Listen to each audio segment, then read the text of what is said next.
राधा स्वामी परम गुरु हुजूर महाराज के बचन। दुनिया में हर एक शख्स अपने जात पात हसब नसब और गुण और जौहर और धन और माल वगैरह का अहंकार रखता है और अपने खानदानी रस्म और तरीके की मजबूत पक्ष और बर्तावा करता है। लेकिन अफसोस है कि हरचंद संत सद्गुरु जीवों को पुकार कर कहते हैं कि तुम सत्पुरुष राधा स्वामी की अंश यानी बालक हो और दयाल देश में तुम्हारा निज घर है। यहाँ ऐसी चाल चलो कि जिससे जम की चोट न खानी पड़े और अपने पिता के दर्शन के वास्ते शौक के साथ जतन करते रहो ताकि एक दिन अपने धाम में पहुंचकर परम आनंद को प्राप्त हो।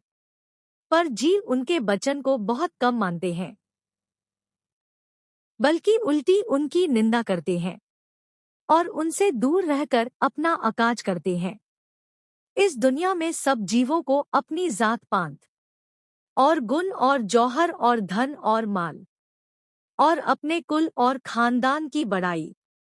और बुजुर्गी का बड़ा अहंकार रहता है, खासकर जात और खानदानी बुजुर्गी का। यह ख्याल दिल से कभी नहीं भूलता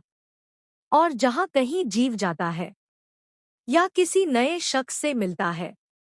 तो जरूर वहाँ और उसके रूबरू अपनी जात और खानदान की बुजुर्गी का जिक्र पेश करता है ताकि लोग उसका आदर और इज्जत करें। सिवाय इसके जो कि अपनी जात पात और खानदान के तरीके और रस्म और व्यवहार और बर्ताव है, उनकी पक्ष और कार्रवाई बहुत हट और मजबूती के साथ जीव करते हैं और जो कुछ कसर या भूल चूक तरीके और रस्म बर्ताव की कार्रवाई में पड़ जावे तो सख्त नाराज होते हैं और अपनी बुजुर्गी और सफाई की उसमें हानि समझकर जैसे बने उसका बदल और दुरुस्ती करते हैं। जाहिर है कि जब जीव अमर है तो मरने के बाद जरूर उसकी देह और कुल बदलता है, यानी नई देही नए खानदान में धारण करता है और फिर उसी तरह उस खानदान की रस्मों और व्यवहार की पक्ष करके अपनी बुजुर्गी और बड़ाई का अहंकार दिल में रखता है, यानी हर जन्म में नई देह और नए खानदान का बंधन हट के साथ धारण करता है। यह बात आम तौर पर जारी है कि हर एक जीव अहंकार के साथ अपने खानदान और बाप दादे की बड़ाई और बुजुर्गी को हर एक के सामने जाहिर करता है और चाहता है कि उस हाल को सुनकर लोग उसकी खातिरदारी और इज्जत करें और अपने खानदानी और जात के रस्मों और बर्ताव को मरते दम तक कभी नहीं भूलता है और बहुत शौक और जोर के साथ उसकी पक्ष करके कार्रवाई करता है। लेकिन संत सद्गुरु जो कुल मालिक सत्पुरुष राधा स्वामी दयाल के खास मुसाहब या महाप्यारे पुत्र हैं और असल में उसी का स्वरूप हो रहे हैं, पुकार कर जीवों से कहते हैं कि तुम मालिक की अंश हो, यानी उसके बच्चे और बालक हो और सत्पुरुष राधा स्वामी बंसी तुम्हारी जात है और जो कि उस कुल मालिक के खवास और सिफते हैं,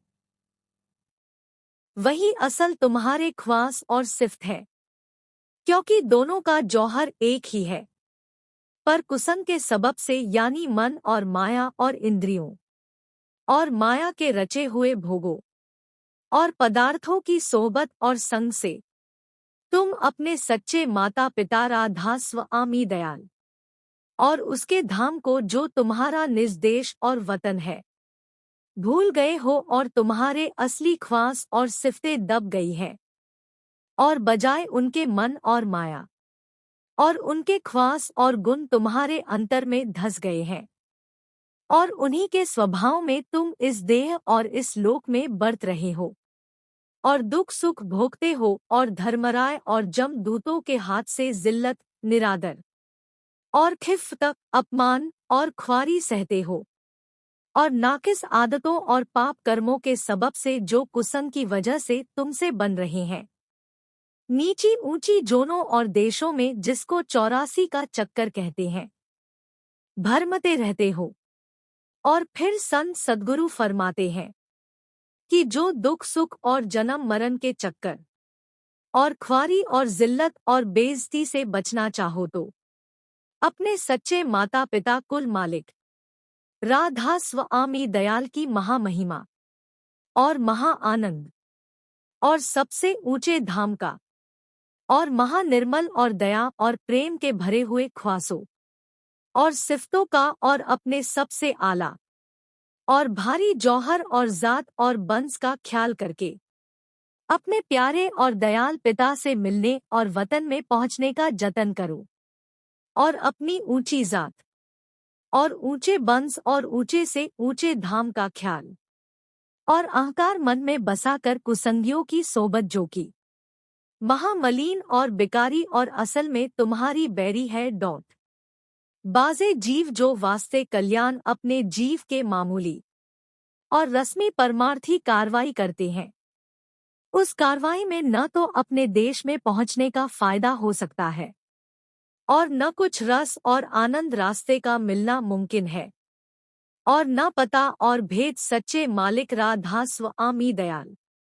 और उनके निज धाम और उसके रास्ते का दरियाफ्त हो सकता है। फिर वह कार्रवाई थोड़ा बहुत सुख दूसरे जन्म में या इसी जन्म में दे सकती है, लेकिन सच्चा उद्धार यानी माया के देश के पार राधा स्वामी धाम में पहुंचना मुमकिन नहीं है, जो कि संतों का मत और उपदेश आम तौर पर प्रकट नहीं हुआ है। इस सबब से जीव उसके भेद और अभ्यास से बेखबर है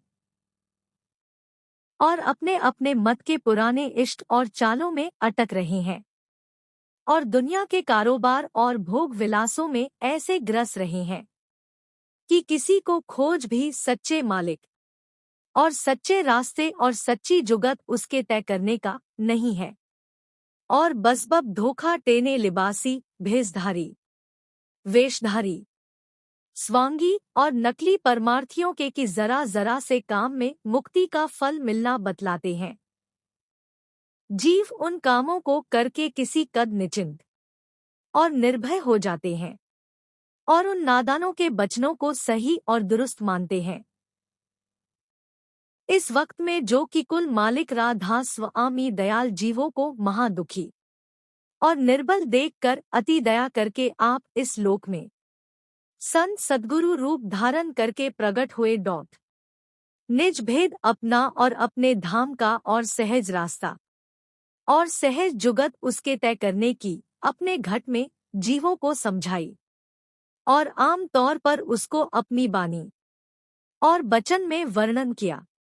इस वास्ते बड़ा भारी मौका कुल मतों के जीवों को मिला है कि राधा स्वामी दयाल के चरणों की शरण लेकर सुरत शब्द मार्ग का अभ्यास जिस कदर दुरुस्ती से बन सके शौक के साथ अपने अंतर में करके सच्चे उद्धार के अधिकारी हो जावे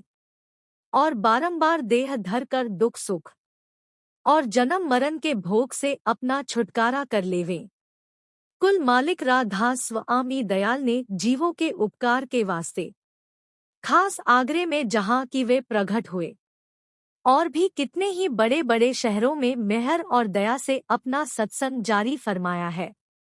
और इन मुकामों में थोड़े से उनके सच्चे प्रेमी और भक्त रहते हैं और उनकी जुक्ति का जिस कद्र जिससे बन सकता है अभ्यास कर रहे हैं और दिन दिन उनके चरणों में प्रीत और प्रतीत बढ़ाने की कोशिश कर रहे हैं। जो कोई सच्चा अनुरागी परमार्थ का उनके पास जावे और सत्संग करे तो वे बहुत खुशी के साथ उसको मदद देते हैं और उपदेश सुरत शब्द मार्ग का इजाजत हासिल करके समझाते हैं। इन प्रेमियों के संग से भेदभाव राधा स्वामी मत का और तरीका अभ्यास वगैरह का मालूम हो सकता है और बानी और बचन वगैरह की पोथियां भी मिल सकती हैं और जो कार्रवाई बताई जाती है उसको करके उनके हृदय में मालिक के चरणों का प्रेम भी पैदा हो सकता है और आइंदे को आहिस्ते आहिस्ते बढ़ सकता है।